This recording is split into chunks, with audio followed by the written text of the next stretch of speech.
దేవుని పరిశుద్ధ నామమునకు మహిమ కలుగునుగాక. కృపా వాక్కు అను ఆధ్యాత్మిక కార్యక్రమమునకు మీకు స్వాగతం. ఈరోజు దేవుని వాక్యము. యెహోవా నీ నివాస మందిరమును, నీ తేజో మహిమ నిలుచు స్థలమును నేను ప్రేమించుచున్నాను. 26వ కీర్తన 8వ చరణము.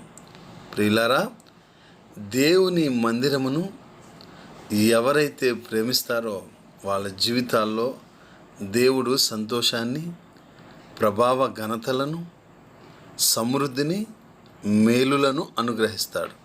కనుక ప్రియులారా, ఆయన సన్నిధిని ప్రేమించుదాం, ఆయన మందిరాన్ని ప్రేమిద్దాం, ఆయన తేజో మహిమను మన జీవితాల్లో అనుభవిద్దాం.